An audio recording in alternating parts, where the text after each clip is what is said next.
El siguiente programa brinda información y difusión cultural, científico, tecnológico y musical sin fines de lucro. La información presentada es responsabilidad de sus producciones. Vive Radio México se deslinda de los problemas que se causan y agradecemos su comprensión y su preferencia. Vive la vida, vive la música, vive radio.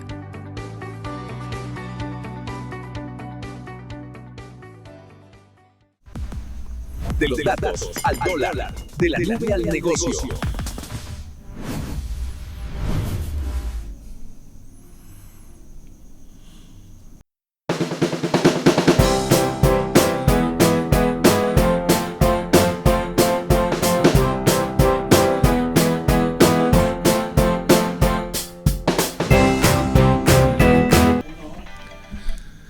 Hola, muy buenas noches, bienvenidos a su programa ¿Quién paga? Ideas que sí pagan la ronda. Yo soy Miguel Solís. David Vilchis, ¿qué tal? Muy buenas noches. Y pues bueno, como comprometimos la ocasión pasada, pues ahora el tema, bueno, teníamos dos temas ahí en los que íbamos a hablar y elegimos el tema de la NBA porque está candente y hay que ver quién paga la ronda, ¿no? Así es, bueno, de hecho en este momento creo que estamos, para los que les gusta el básquetbol, disfrutando una serie en una de las conferencias, final de conferencia, sumamente competitiva, muy peleada, entre los Spurs de San Antonio y el campeón actual, que es Oklahoma City Thunder. El día de ayer pudo haber definido Oklahoma ya esta final de conferencia, pero los Spurs se impusieron y la serie va 3-3. Los Knicks de Nueva York están esperando el siguiente partido, que sería el día de mañana, al otro finalista. Y de verdad creo que han sido de los playoffs más entretenidos, divertidos, competidos, muy buenos. Y creo que valdrá la pena mencionar mucho más acerca de la NBA. Miren, no, o sea, quiero hacer una pausa nada más para decirles, miren, este caballero se engolosinó ahora con toda la parte de la historia, ¿no? Me mandó 11 páginas nada más de historia, ¿no? Entonces, y oye, y los datos financieros, ¿no? O sea, vamos a hablar de uno, y todavía lo enriqueció más, ¿no? Sí. O sea, nada más para que vean, digo, aquí trae su chamarra de los Lakers. Así es. Nada más para que vean el nivel de fanatismo que tiene este caballero con la NBA, ¿no? Pues bueno, sí, la verdad es que en temas de deportes me atrae muchísimo. Creo que para muchos de los que nos ha tocado disfrutar a personajes altamente competitivos y del mejor básquetbol que se puede disfrutar. Mario nos comentaba, ¿no?, que se acordaba mucho del básquetbol de los 90s con Michael Jordan, que obviamente trataremos un poquito de ese tema, pero el día de hoy, antes de iniciar, ya sabemos cuál es el tema. Recordemos que la idea es compartirles nuestros puntos de vista. No queremos posturas absolutas, no lo que digamos es la verdad absoluta, no lo que digamos tiene que ser así. Cada uno podrá tener su punto de vista, pero queremos compartir las ideas, lo que vemos alrededor. Y sí, como decía Miguel, también trataremos un poco sobre el tema de negocio que es la NBA, ¿no? Entonces, pues no sé, Miguel, si quieres iniciar tú con algo en particular. Si no, entraremos de lleno a la historia. Entremos de lleno a la historia y al contexto de la NBA, ¿no? Ok, bueno, no vamos a hacer un recorrido profundo sobre la historia, pero sí creo que hay al menos 3 o 4 puntos, y luego entraremos evidentemente a los personajes importantes, ¿no? Y que a ti también te tocaron vivir, algunos que comentaremos. La NBA no nace como tal, sino más bien hay dos divisiones de básquetbol en Estados Unidos, una la Basketball Association of America y la otra es la National Basketball League. La primera absorbe a la segunda y crea en ese momento la NBA, ¿no? La NBA, National Basketball Association, esto es a mediados del siglo pasado, 1949, en los 50s, y eso llevó primero a crear una liga, ¿no? Una sola liga de básquetbol de Estados Unidos. Pero luego también esa liga tenía que ser atractiva. El problema que tenía tal vez en ese momento el básquetbol es que no era tan atractivo y empezaron a haber cambios de reglas, ¿no? Donde hoy es bien normal saber que hay un reloj de posesión, que significa que cada equipo va a tener 24 segundos para iniciar y terminar una jugada, y si se acaba antes, bueno, ya terminó el tiempo de posesión, inicia el otro. Eso hace que sea muy dinámico, muy veloz, y eso permitió mayor velocidad. Primera instancia. Segunda, hoy, la verdad, yo soy un fanático de algunos jugadores como Stephen Curry, por el tema del tiro de 3, que en su momento se tuvo que regular. Esto sucede en el 79, dado que parecía solamente como algo espectacular, pero valía lo mismo que una canasta debajo del aro.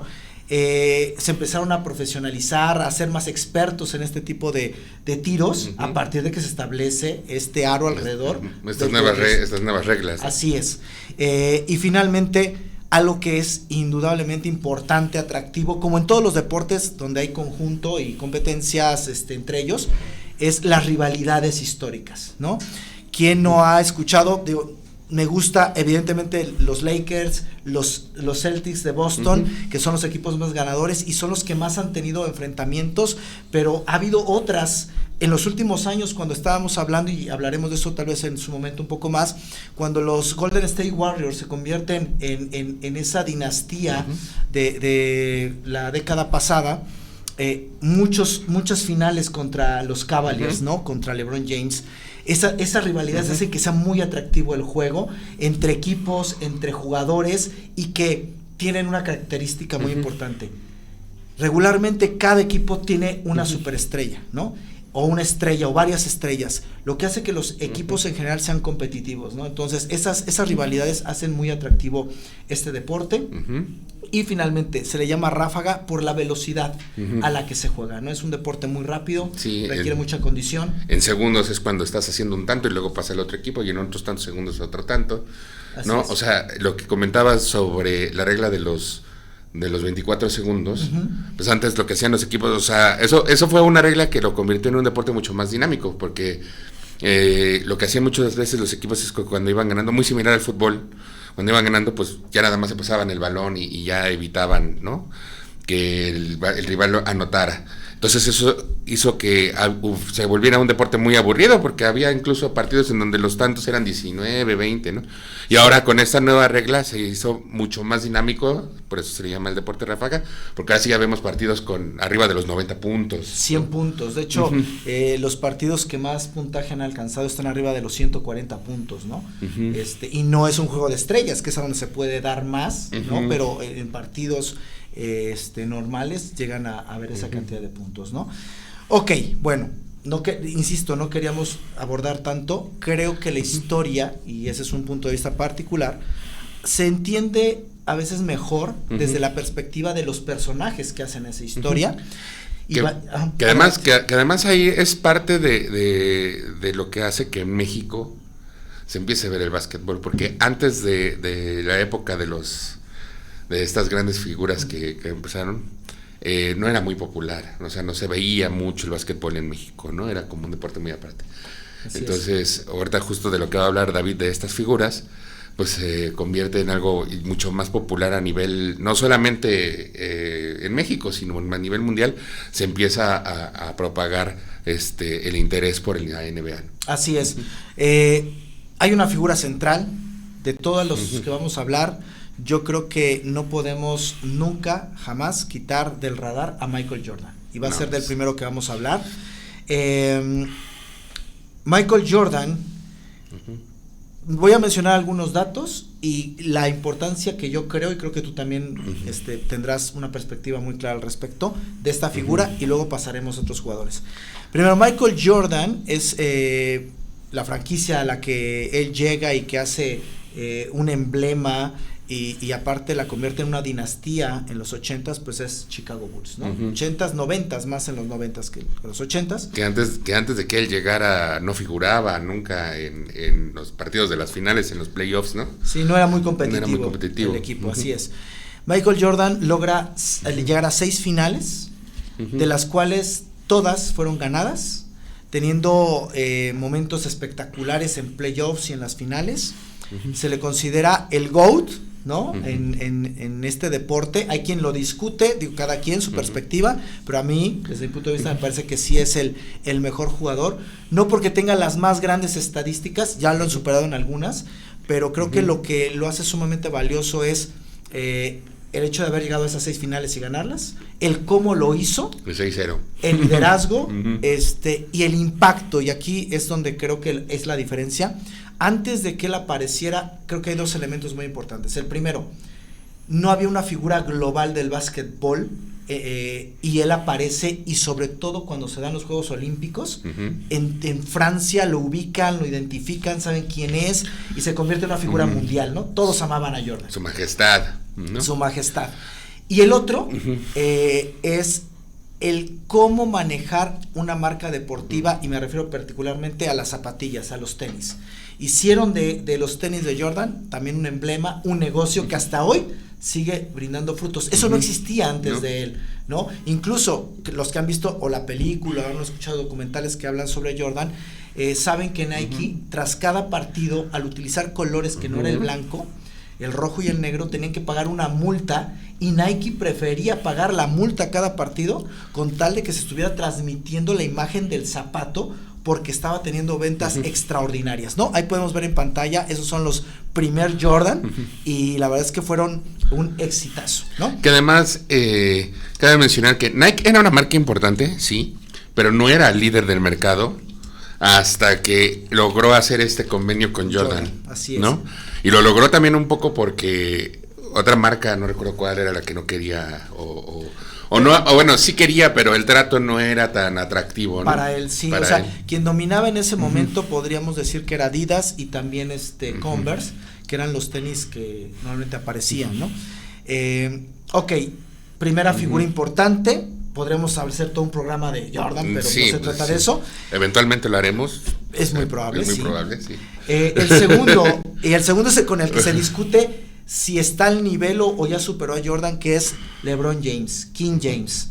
El argumento de la longevidad es muy trascendente, o sea, LeBron James tiene 41 años, está compitiendo al máximo nivel, igual que Jordan, en muchas ocasiones MVP de la liga, MVP de las finales, o sea, es un jugador muy reconocido, pero tal vez lo que para mí juega en contra de LeBron James es el hecho de que él sí ha perdido finales.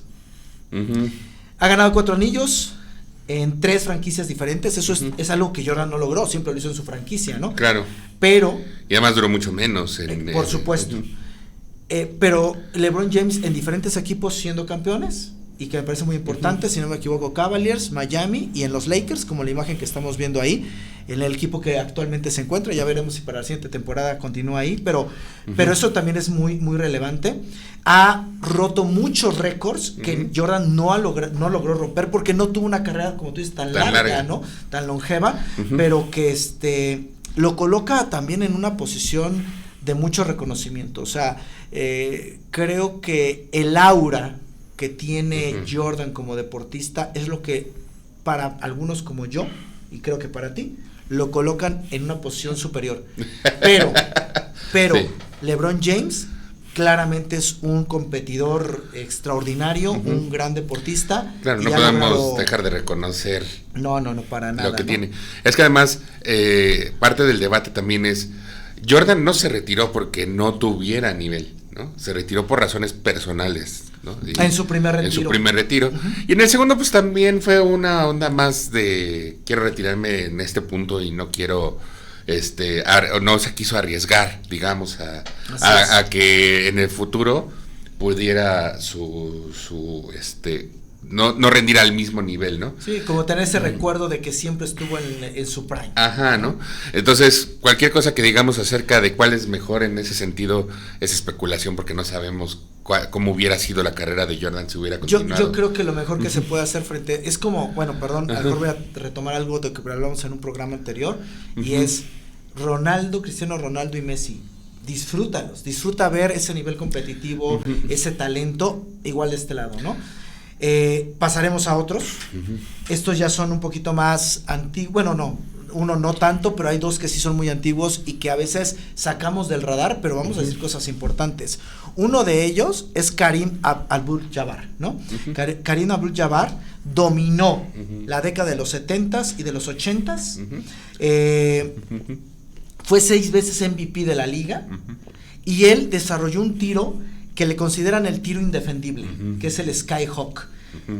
Un movimiento donde lanzas el balón desde el otro lado, es probablemente sí muy difícil de tapar un tiro de ese estilo, y también fue varias veces campeón, jugó tanto en los Warriors como en ¿cómo se llama? Como en los Lakers, sobre todo los Lakers fue donde, perdón, en Milwaukee y en los Lakers, sobre todo en los Lakers fue donde logró mucho más resultados. Luego quiero mencionar una figura que también, no sé, o sea, a lo mejor es por edades, por épocas que nos tocan vivir, pero Bill Russell es un personaje extraordinario, es el señor de los anillos. Él tiene 11 anillos de campeón. Ningún otro jugador tiene 11 anillos de campeón en 13 temporadas. De 13 temporadas, 11 fue campeón, ¿no? Y lo hizo con Boston Celtics. Su impacto fue enorme, tiene muy poco que falleció, y la verdad es que uno lo ve jugar y le tocaron también competir con personas de altísimo nivel. Estoy hablando de su mayor competencia, a eso me refería hace unos momentos de la rivalidad. Su mayor competencia, ahí estamos viendo a Bill Russell, era Will Chamberlain. Will Chamberlain se consideraba el amo y señor de los récords.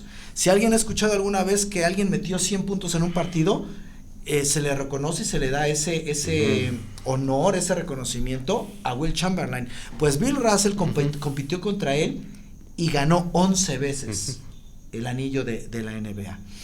Y otro que no quiero dejar pasar, podríamos hablar de más y vamos a comentar hacia adelante algunos otros, pero es Kobe Bryant.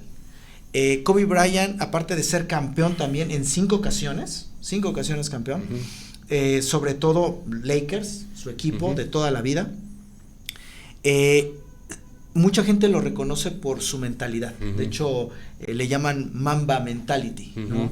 El trabajo duro, el esfuerzo, la dedicación, el dinamismo, el liderazgo. Es un personaje extraordinario. Lamentablemente falleció en un accidente de helicóptero, iba con su hija, pero creo que uno ve el nivel de jugador cuando está la NBA, al enterarse de esa situación, la NBA, ahí estamos viendo a Kobe Bryant, la NBA pues da un espacio para que se reconozca a Kobe Bryant en el momento que fallece, y muchos personajes, entre ellos Jordan, da palabras maravillosas sobre él, acaba llorando. O sea, lo que trato de decir no es solo el emocionalismo, sino el impacto de reconocer quién era Kobe Bryant, ¿no? Porque además si alguien, también es mera especulación, ¿no?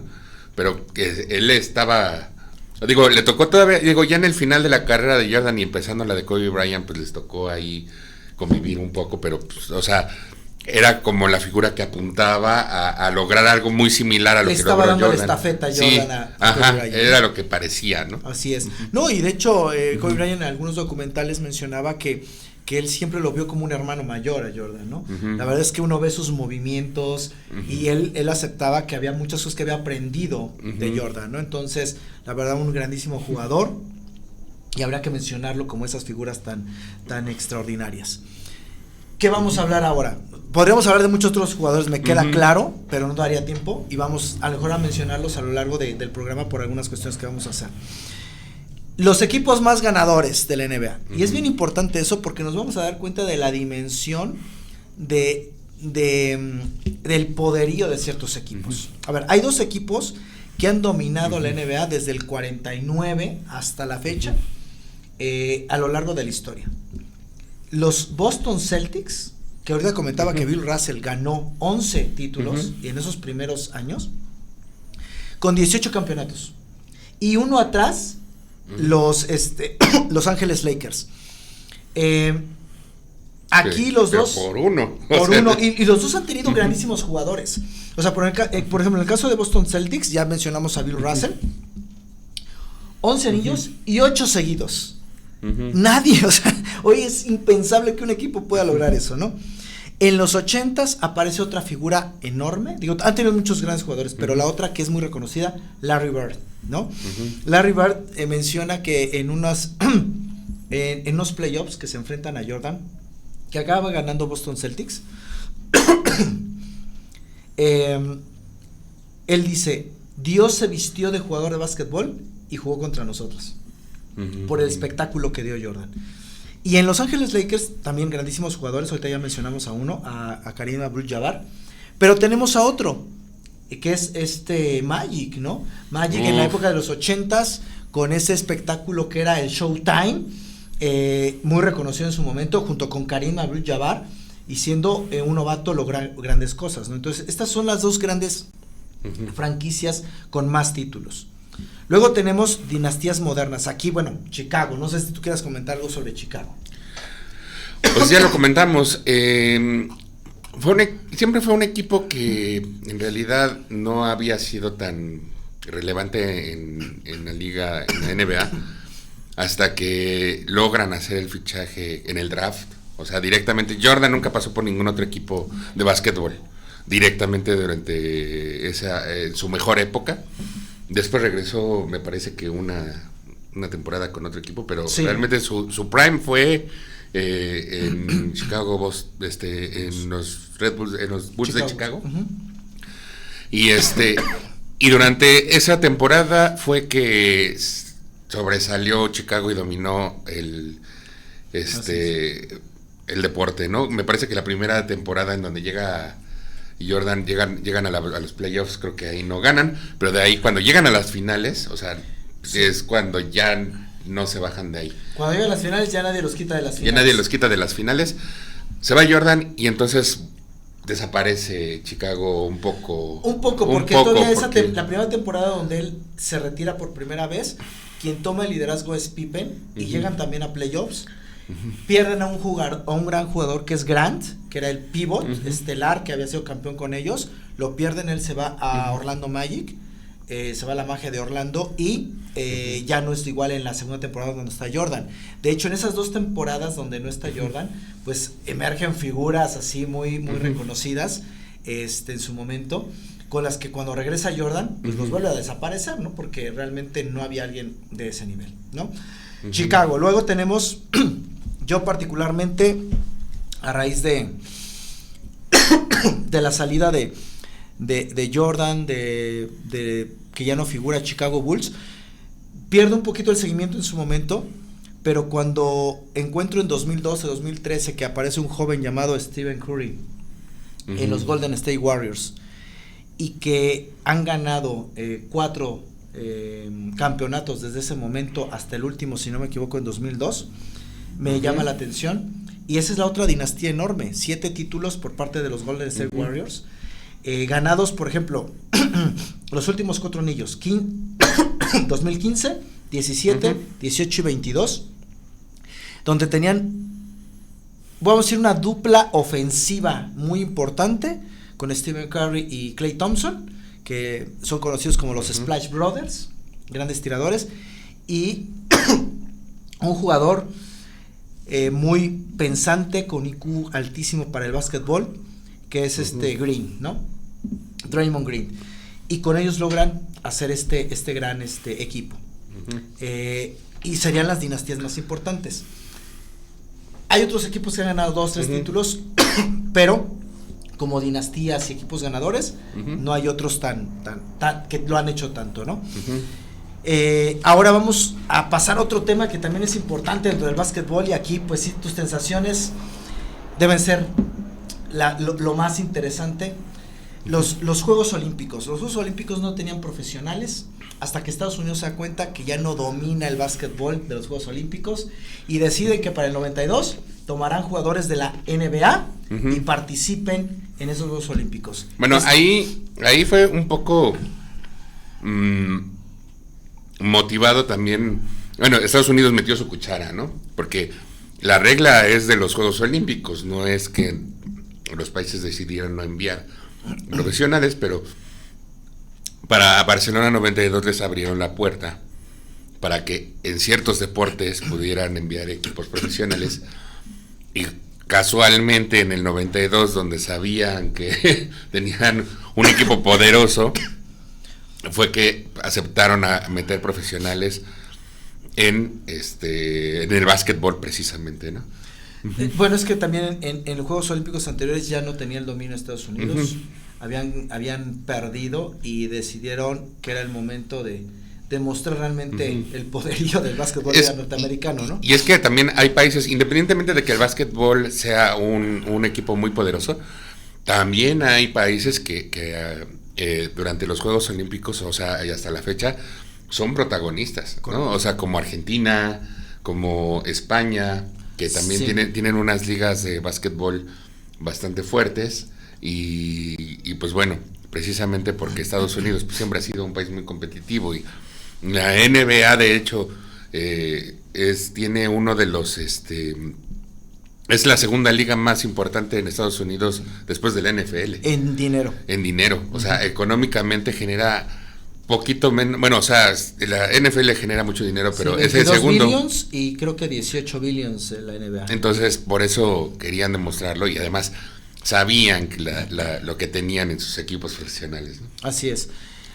Dream Team 92. ¿Qué encontramos en el exacto? Esa la imagen que me interesa es la del lado izquierdo, porque la del lado derecho ya está LeBron, pero la del lado izquierdo es el equipo de ensueño, el único verdadero Dream Team, dicen algunos, porque la verdad es que los nombres que aparecen en ese equipo son desde Jordan, desde Pippen, desde Karl Malone, desde Patrick Ewing, Robinson, Stockton, Charles Barkley. Estuvo Shaquille O'Neal, ¿no? También, no, ahí todavía no llegaba Shaquille O'Neal, pero un equipo dominante.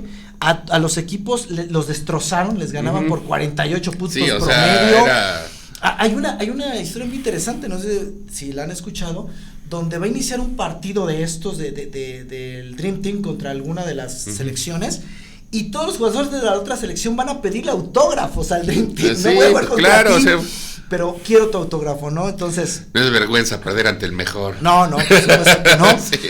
Ahora, esto detonó también una narrativa muy interesante, porque una vez que llevas a este nivel de equipo, ¿qué esperas que ocurra en los siguientes Juegos Olímpicos? Que siga dominando, ¿no? Que domine, que arrase a los otros equipos, pero pasa algo interesante, tú lo decías. Otras naciones empezaron a profesionalizar y a llevar un nivel diferente a su básquetbol, y tenemos dos formas de ver los Juegos Olímpicos posteriores a esto respecto a la selección de Estados Unidos de básquetbol. Primero, los éxitos más importantes. En Atlanta 96, al equipo que va se le llama el Dream Team tercero, ¿no? Ahí sí estaba Shaquille O'Neal, estaba todavía Charles Barkley, Olajuwon, y ganaron el oro. Sydney 2000. Que además pues, era en casa, o sea, también estaban obligados, ¿no? Sí, claro, por supuesto, pero veremos que hay casos donde no fue tan positiva su participación. En Sydney 2000, invictos, la verdad es que sin ser un equipo tan destacable, no que sean malos, por supuesto que eran buenísimos, pero cumplió. Cumplió, exacto. Luego viene otro equipo que se le llama el Redeem Team, el equipo de la redención, porque justo ahorita que vamos a hablar de los fracasos, hubo un fracaso tan grande que este equipo tuvo que llegar y tratar de redimir, ¿no? A esa situación que había pasado en Estados Unidos. Esto fue en Pekín 2008, que la vergüenza la sufren en 2004. Estrellas como cuáles aparecen en este equipo: Kobe Bryant, LeBron James y Wayne Wade, ¿no? O sea, que eran las figuras en ese momento que estaban destacando para la selección de Estados Unidos, y la verdad es que también me parece que fue una muy buena participación. Otra, Londres 2012, la plantilla: LeBron, Kobe y Kevin Durant. Por cierto, Kevin Durant, ahorita van a ver, aparece en los últimos Juegos Olímpicos, en los últimos creo 5 Juegos Olímpicos, es el mejor jugador de básquetbol de Estados Unidos en Juegos Olímpicos, me refiero a la estadística. Y la verdad es que ha tenido participaciones extraordinarias, Kevin Durant. Río 2016 y Tokio 2020, liderados por Kevin Durant, nuevamente se convirtió en el máximo anotador de Estados Unidos en los Juegos Olímpicos.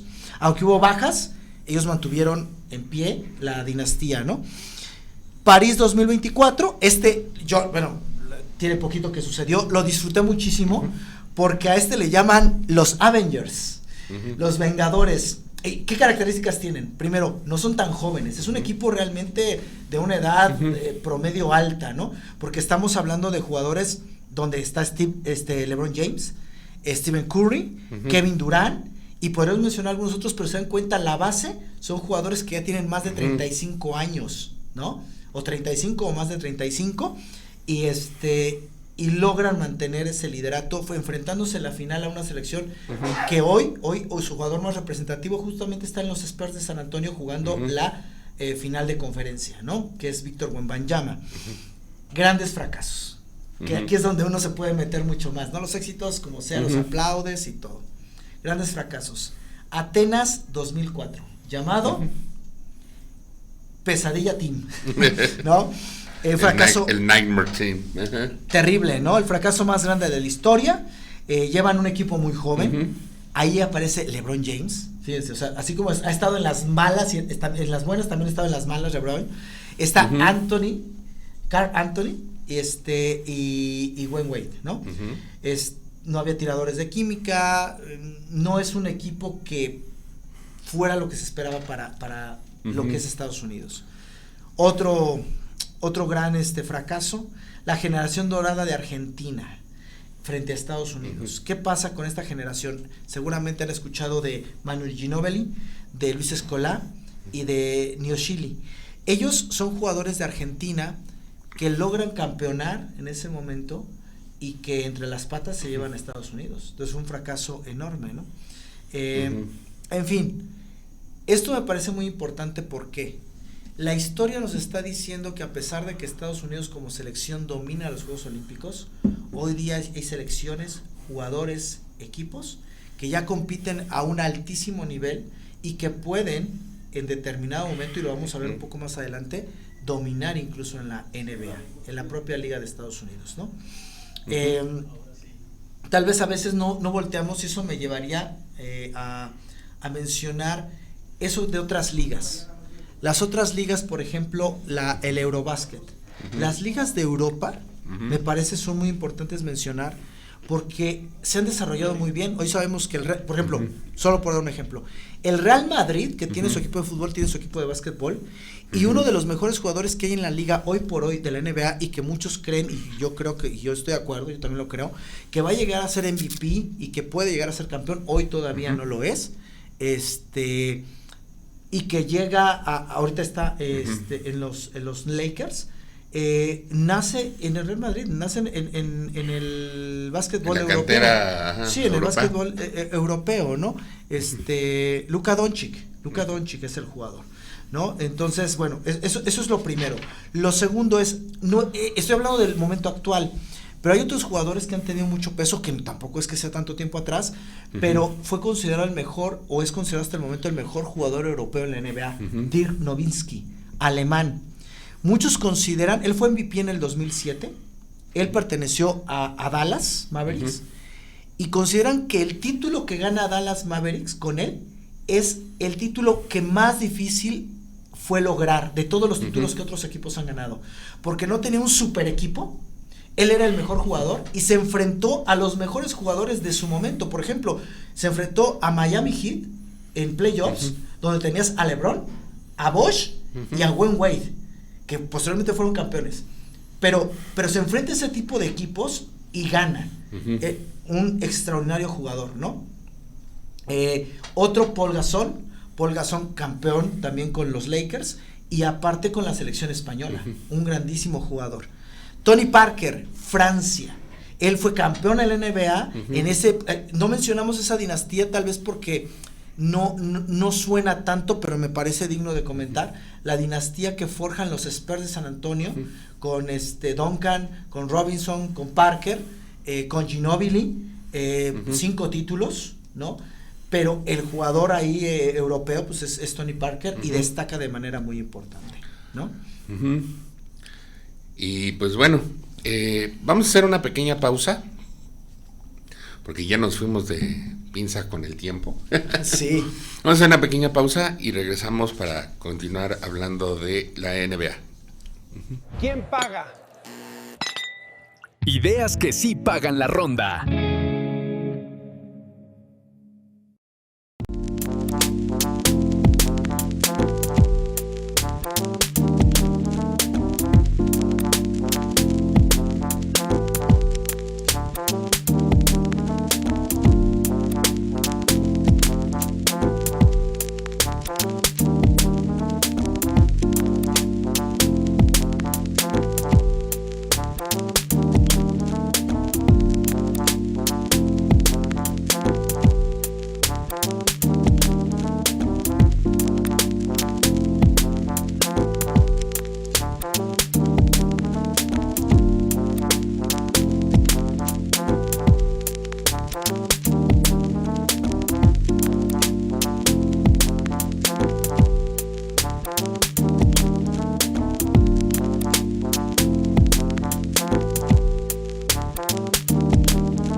Bienvenidos de vuelta aquí a su programa ¿Quién paga? Ideas que sí pagan la ronda.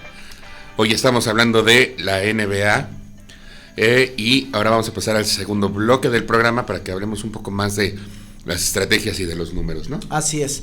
Bueno, terminamos hablando de los jugadores extranjeros que han sido históricos, solo de manera muy rápido, para que vean el nivel de competencia y cómo ya no son los jugadores norteamericanos los que dominan esto. El dominio global extranjero se ve reflejado en quiénes son los últimos jugadores que han ganado un MVP, el jugador más valioso de la temporada. Nikola Jokic ha sido 2 veces MVP de los últimos años. Él es serbio y ha dominado y tiene estadísticas sobresalientes. Giannis Antetokounmpo es griego. También él ha ganado ya MVP, ha sido campeón y es figura en la NBA. Luka Doncic, el que comentaba, él no ha sido campeón, todavía es joven, él es esloveno, pero es un jugador que siempre aparece en las conversaciones como el mejor jugador de la liga. Y otro que es recientemente MVP por segunda vez consecutiva, el jugador más importante del actual campeón de Oklahoma City Thunder, Shai Gilgeous-Alexander, es canadiense y como vemos, si yo doy un recorrido de los últimos 5, 6 o 7 MVPs de la temporada de la NBA, no son norteamericanos, ¿no? Nikola Jokic una vez, 2 veces, Giannis Antetokounmpo una vez, Luka no ha sido campeón, pero Shai ha sido 2 veces MVP, más campeones MVPs, ¿vale? Entonces, solo para que tengamos una idea de cómo esto ha ido transformándose. Vamos a hablar ahora un poco de actualidad y negocio. Y vamos a empezar por una parte fundamental de la NBA y que particularmente a mí me sorprende que financieramente, o sea, que establecieron una serie de reglas para que la NBA funcionara de manera mucho más competitiva sin sacrificar el negocio, ¿no? Encontraron mecanismos para que el negocio explotara y que al mismo tiempo pudieran garantizar que el nivel siempre se mantuviera arriba, ¿no? Así es. Primero tienen un plan universitario muy exitoso, en donde sus figuras vienen siempre de las universidades más grandes, o sea, las universidades también manejan una carrera deportiva como una carrera universitaria, ¿no? De modo que si ven potencial en ciertas personas o en ciertos jugadores, pues entonces empiezan a entrenarlos y a empezar a ponerlos de una manera competitiva y se genera un draft. Ahora, creo que nota importante, eso se puede dar porque la liga universitaria también es muy buena, es competitiva, entonces al decir yo puedo ser un semillero muy importante para los equipos profesionales, elaboran el draft, ¿no?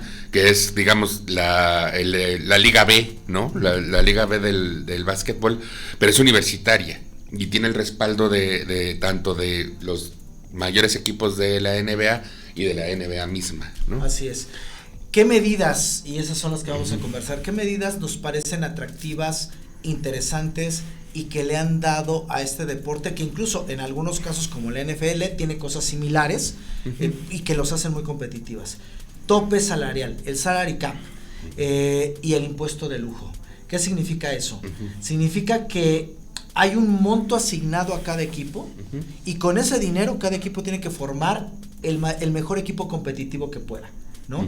Sabemos que un recién llegado, un pick, alguien que viene del draft, no puede ganar lo que una superestrella, pero sin importar cómo configures tu equipo, hay un monto máximo al que debes aspirar para construir tu plantilla. Pero si por alguna razón tú necesitas pagar más, te va a costar no solo el pagar más, hay algo que se llama impuesto de lujo. Y hay thresholds, hay límites que si los vas superando cada vez te cuesta más. Entonces dices, híjole, sí quiero tener un equipo súper competitivo, pero no puedo estar lleno de estrellas porque si no, me sale carísimo y pierde sentido el negocio. Entonces es como que no voy a incentivar la compra de jugadores muy caros, sino que sea más bien la construcción de un equipo que en posición, que en táctica, que en estrategia se convierte en muy competitivo, ¿no? Y me parece que eso ha ayudado muchísimo. Hay casos donde siguen pagando impuestos de lujo, pero se busca cada vez, de hecho, no sé, esto me pareció muy interesante.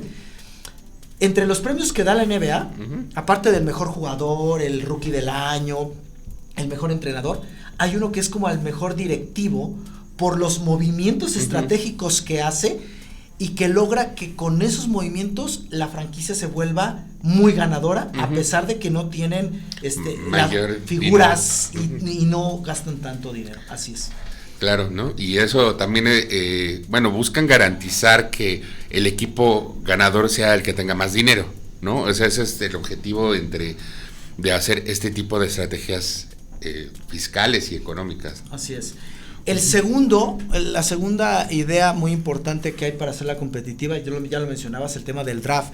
Esto me parece también muy interesante porque en el draft están rankeados de alguna manera los mejores jugadores que vienen de la universidad hacia los menos buenos, por decirlo de alguna manera.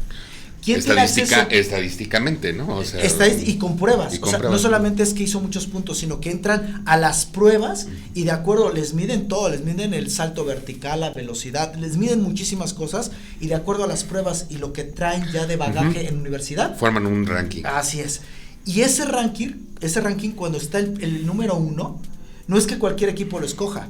¿Qué es lo que hace la NBA? Vale, al revés, ¿no? Exactamente. Los equipos que no fueron tan buenos la temporada anterior tienen mayores probabilidades de hacerse de los mejores jugadores que vienen llegando y eso le da un super equilibrio a la liga, ¿no? Hay unos que tienen muy mala suerte, o sea, hay equipos que dices, no pegan una, ¿no? Pero eso ya es las decisiones que toma la franquicia. Pero regularmente, si toman buenas decisiones, les ayuda muchísimo a que el equipo se vuelva competitivo, ¿no? Sí, eso, una de las cosas que ha sucedido también con el draft es que constantemente lo están moviendo, ¿no? Bueno, están moviendo las reglas del draft, pero en esencia, esta regla de el equipo más perdedor tiene la opción de escoger primero, o sea, es como una precedencia, es decir, en la fila yo tengo derecho de escoger primero. No necesariamente tengo que escoger al mejor, pero no necesariamente toca primero, pero sí de los primeros. Ajá, pero escoges al principio, ¿no? Así es. Entonces, eso lo que hace es como equilibrar la liga. Y al parecer ha funcionado, porque últimamente no es que ya no hay equipos tan dominantes, ¿no? ¿no? Exacto, o sea, el último equipo que repitió título fue los Golden State Warriors en 2017-18, luego gana Toronto, luego gana Los Ángeles Lakers, luego gana Milwaukee Bucks, luego vuelve a ganar Golden State, pero ya han pasado varios años, vuelve a ganar, gana Denver Nuggets, Boston Celtics, el último campeón que fue Oklahoma City Thunder, y este año podría repetir, tiene la posibilidad de repetir Oklahoma o ganar Spurs o Knicks, pero ya está muy reducido a 3 equipos y podría repetir. Pero si se fijan en los nombres, no son los que estamos acostumbrados a escuchar, ¿no? Como Orlando, como Lakers, como, ¿no? O sea, diferentes, son ¿no? diferentes, y ese es el punto, ¿no? Eso demuestra la competitividad de los equipos, ¿no? De hecho, nota nada más, mencionábamos que los Toronto Raptors en el 2019 son campeones.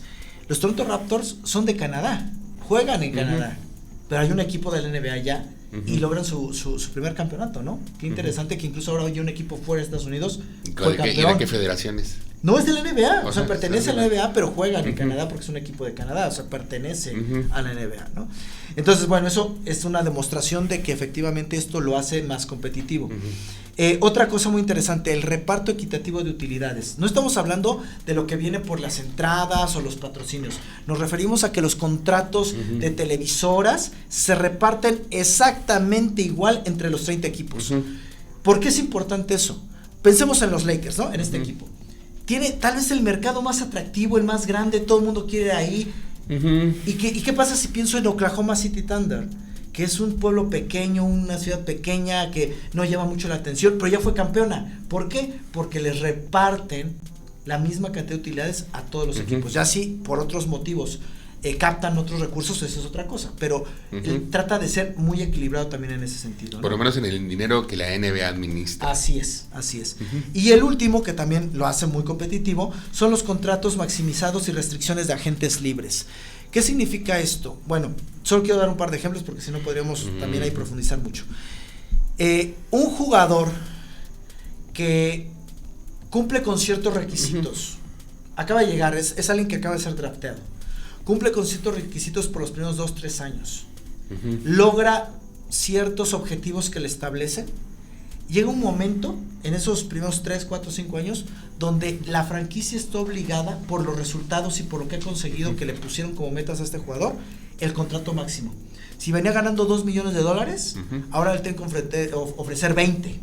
Y si mantiene esa cadencia de seguir alcanzando objetivos, logrando cosas, después de 4 o 5 años le tienen que ofrecer otro contrato máximo y se va a 100 y pico millones, ¿no? Hoy, de los mejores jugadores pagados, por ejemplo, Jason Tatum, más de $300 millones, ¿no?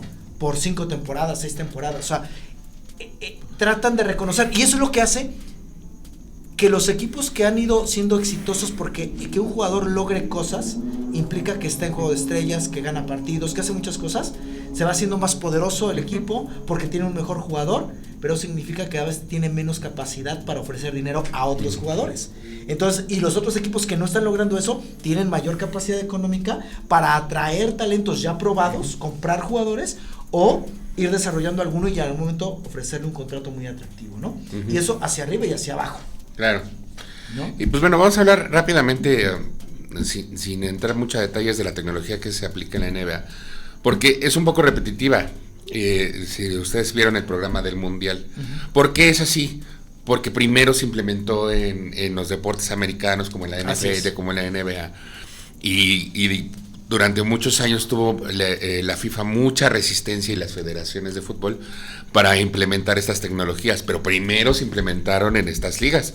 Ya hablamos del tema tecnológico en cuestión de reglas, ¿no? En cómo movemos el reloj de los 24 segundos, cómo hacemos más valiosos los tiros de 3, que eso también es tecnología, ¿no? De alguna manera estás implementando ingeniería dentro del juego para hacerlo más atractivo, para hacerlo más dinámico, para cumplir con varios requisitos del juego. Pero adicional a eso, pues también en la NBA se implementó esto del instant replay, que se llama, que es el VAR de la NBA. El instant replay, lo que hace es que pues le repite la jugada a los árbitros en el momento. Obviamente tiene que ser mucho más rápido la respuesta, porque las jugadas duran menos de 24 segundos la posesión del balón del equipo. Entonces tiene que ser muy rápida la tecnología. También utilizan sensores en el cuerpo para medir estadísticas, para tener como un análisis de cómo van las jugadas, de cómo van sus equipos. Y pues actualmente también están implementando todo lo de realidad aumentada, ¿no? Con los dispositivos electrónicos. Lo que ya hablamos también de analizar grandes datos o grandes cantidades de datos, el Big Data y el Business Intelligence le llaman, bueno, o sea, que es el análisis de datos que con una cantidad gigantesca de datos para entender cómo es que estadísticamente se mueven los equipos. Así es. No, yo creo que este tema del Big Data es muy importante. En la NBA se nota mucho en la repetición de jugadas. Hay equipos que juegan de cierta manera porque saben que estadísticamente es lo que más les funciona, ¿no? Hoy hay un cambio muy importante. Yo lo dije hace rato, me parece que un jugador extraordinario es Stephen Curry, porque él llegó a cambiar el básquetbol con el tiro de 3. El tiro de 3 hoy es parte fundamental de la ofensiva de un equipo. Si tú no tienes tiradores de 3, no puedes ganar partidos. Es muy difícil que ganes partidos. Y debes de tener aparte un porcentaje bastante alto, me estoy refiriendo a 40, arriba de 40% de asertividad en tu tiro de 3. Es decir, meter 4 o más de cada 10 tiros con tus jugadores. Entonces se convierte en una revisión constante de en qué momento, en qué ángulo, a qué velocidad, en qué jugadas hace sus tiros. Entonces todos esos análisis hoy día son fundamentales. Y en los deportes y en los negocios, ¿no? Así es. Entonces, bueno, vemos que la tecnología está aplicada, y hablando de los negocios, pues queremos dar algunas cifras que nos parecen muy interesantes. Hace rato ya lo empezó a mencionar Mike. Tamaño de lo que es el negocio de la NBA. Vamos a dar algunas cifras. Ingresos totales de la liga, 12.75 mil millones de dólares. Y la proyección para el 2025-26, 14.3 mil millones de dólares, ¿no? Eso es lo que la coloca como la segunda liga que más dinero genera en el mundo, detrás de la NFL, con 22 mil millones de dólares, 22 billions, ¿no? O sea, no está tan lejos. Pero aún así hay una diferencia. Pero sí hay una diferencia. ¿Qué motores tiene el tema de este negocio? Bueno, el principal son contratos, ¿no? En el caso de la NBA hay contratos por 76 mil millones de dólares por 11 años. Pero son contratos con televisoras. Con televisoras, sí. Esos son los ingresos que son propios de la NBA. Los ingresos por equipo, como decimos, se reparte de forma pareja entre las 30 franquicias, lo que significa que son 143 millones por equipo por año. El ingreso, y es el ingreso más importante, aunque sabemos que hay otras cosas que también suman a los equipos, ¿no? Otras fuentes de ingreso, no sé si quieras comentar, Mike. Pues bueno, lo que comúnmente hablamos sobre la taquilla, ¿no? Uh-huh. La taquilla también es una fuente de ingresos justo para la liga, ¿no? Para la NBA. Los patrocinios y el merchandising. El merchandising son los productos que están alrededor de los equipos y de las figuras, que de alguna manera también NBA recibe una parte de esos ingresos. Donde normalmente, o sea, se va dividiendo, hacen contratos en donde jugador, equipo y liga reciben una parte proporcional. Digamos, no exactamente igual, pero reciben una parte cada quien.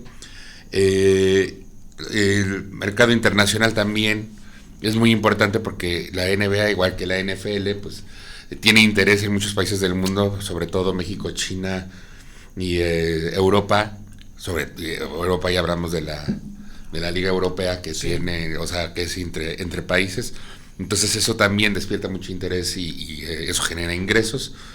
Y pues arenas, eventos, congresos, documentales.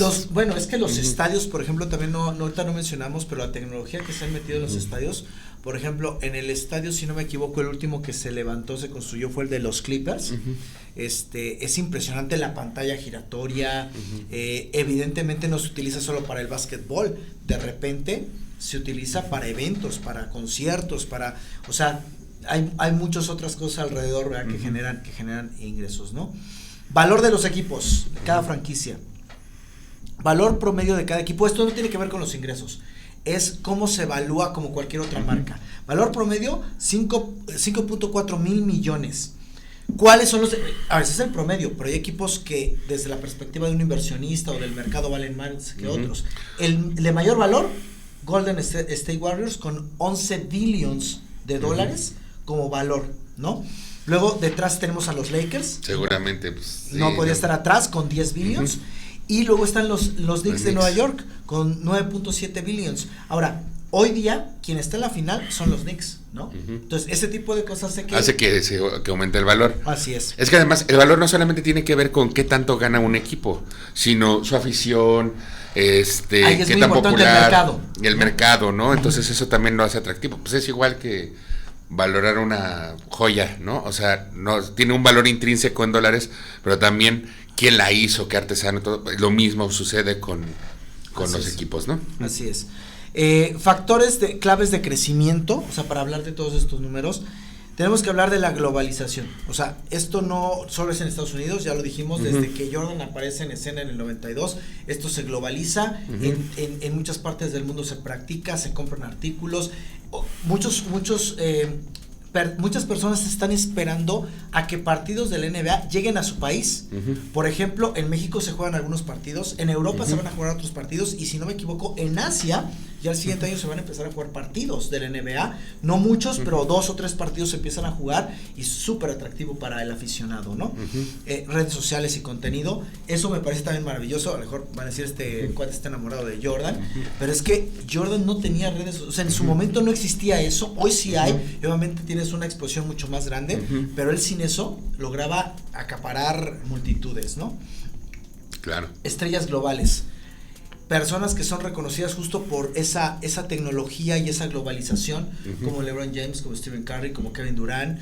Hoy día creo que la figura o la odias o la amas, puede ser Víctor Wembanyama, ¿no? Víctor Wembanyama me parece un jugador extraordinario, tiene muy poco en la NBA, está en una final de conferencia, tiene una capacidad impresionante porque aparte tiene un físico único, o sea, mide 2.24 el amigo, y normalmente los jugadores que son tan altos no son tan habilidosos, hasta torpes podrían ser. Uno ve jugar a Víctor Wembanyama y lo primero que te sorprende es la agilidad. O sea, es altísimo y aparte es súper rápido y hace step backs y el balón entre las piernas y mete pases, y, o sea, es alguien único. Y eso hace que todavía hacia afuera, no siendo americano, tenga más representatividad. Sí, y que también tenga estas opiniones tan diferentes, ¿no? O sea, el hate y el amor, ¿no? Sí, o sea, qué interesantes son ese tipo de figuras históricas, ¿no? Así es. Sí. Y él ya va a quedar grabado para la historia en el futuro, ¿no? Luego, Otra cosa que también ha ayudado muchísimo, que ha sido clave, los nuevos formatos. Hasta hace pocos años, Adam Silver, que es el comisionado de la NBA, se le ocurre una idea que para el principio no sonaba tan bien, pero hoy día se da cuenta que es una cosa muy buena. Se introdujo la copa, no la liga, la copa NBA. Y entonces están jugando al mismo tiempo 2 torneos, uno dura menos que el otro, pero no es que se jueguen más partidos. Los partidos de la liga participan en la copa, pero de una manera diferente, ¿no? Así es eliminación no directa todos, y todo. ajá. La verdad es que está buenísimo y sería increíble que esta vez sea la primera, según yo, que podría pasar, donde el campeón de la copa va a ser el campeón de la liga. Puede ser campeón de la liga, que son los Knicks de Nueva York, ¿no? Bueno, podría ser, ¿no? Entonces, eso también lo hace muy, muy, muy interesante, ¿no? Ok. Pues miren, ya vamos a pasar a la pregunta. Digo, hay muchísimos datos acerca de esto, hay muchas estadísticas. Y después yo creo que eventualmente haremos algunos programas sobre algunas figuras deportivas, y yo creo que van a estar algunas de la NBA. Claramente. Pero vamos a pasar ahora a la sección de la pregunta incómoda, ¿no? Ya estaba para David, porque como han visto, es un aficionado del básquetbol. Y de nuevo, pues es un ejercicio de imaginación, ¿no? Entonces, ¿tú has visto todas estas características que hablamos sobre el draft y estas, digamos, restricciones que se colocan para hacer más competitivo el juego? Parece que se ha demostrado que funciona, porque no solamente lo aplica la NBA, o sea, la NFL, por ejemplo, también tiene su draft y también hace lo mismo, ¿no? Hace lo mismo. Los equipos que no fueron tan buenos en la temporada anterior son los primeros que escogen en el draft.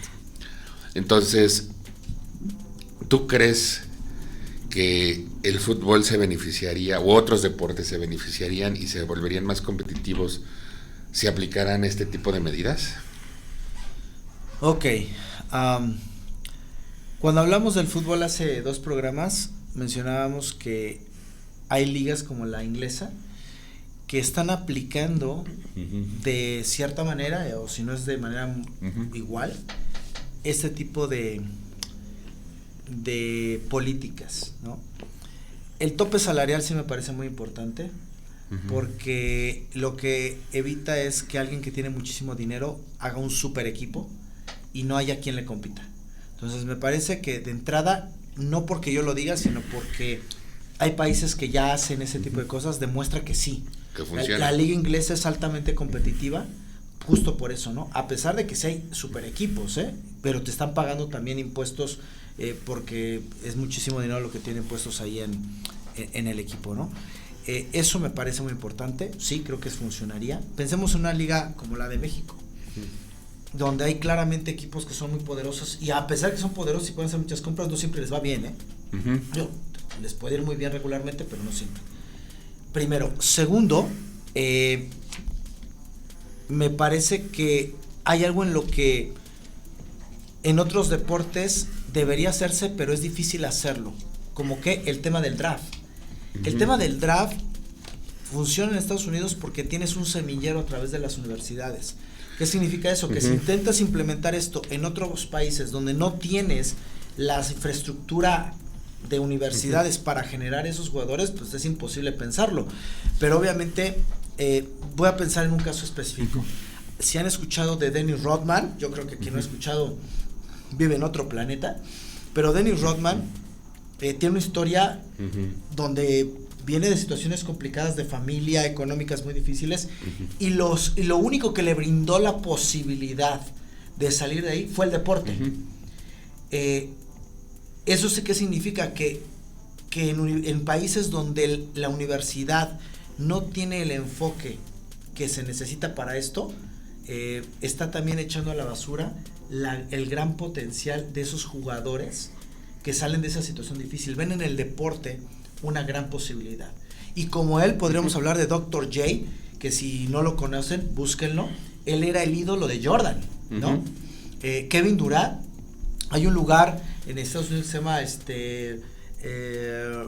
Rocket Park, que es una cancha donde nacieron jugadores como Dr. J, como Kevin Durant, que van a jugar ahí. Es más, creo que también Kobe Bryant fue, pero que hay jugadores de la NBA que no se atreven a ir a jugar ahí, porque sienten que si quedan humillados. Por la vibra. No, y la humillación puede ser nacional. No, y hoy en día mundial. Exacto. Pero, o sea, tienes que saber que eres muy bueno. A lo que voy es, el deporte se convierte en una gran opción para aquellos que vienen en una situación complicada y que se han apuesto por eso. Tendría que cambiar muchas dinámicas, pero me parece que no solo cambiarías el deporte, cambiarías toda una cultura, ¿no? Entonces, mi respuesta es sí, estoy convencido de que si se aplican esas políticas, habría cambios muy importantes, ¿no? Que además es que lo importante de eso, y eso ya es parte de mi opinión, es que ya también está demostrado que funciona y que también es un negocio, ¿no? El problema de otros deportes, particularmente el fútbol, es que están dominados por gente que no quieren arriesgarse a cambiar de modelo, ¿no? Saben que podría ser muy exitoso, pero posiblemente que están acostumbrados a hacer las cosas siempre de la misma manera y se conforman con esos resultados. No les importa el resultado deportivo, ni que el deporte pueda ser una salida o una opción profesional e importante para muchas personas que de bajos recursos o de situaciones familiares complicadas. Entonces, creo que si se cambiara el enfoque y tuvieran esta oportunidad de revirar y decir, mira, o sea, no solamente es un buen negocio también, funciona a un nivel social muy importante, que tendríamos otros resultados. Así es. Y bueno, amigos, esta ha sido nuestra opinión al respecto de la pregunta de Miguel. Esperemos que haya sido entretenido, informativo y hayan pasado un buen tiempo con nosotros hablando de este tema.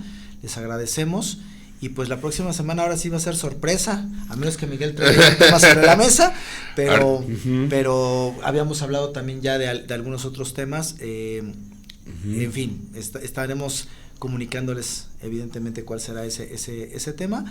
Y pues muchas gracias por su tiempo. Muchas gracias por estar aquí con nosotros. Bienvenidos. Bueno, más bien, nos vemos en la siguiente ronda. Salud.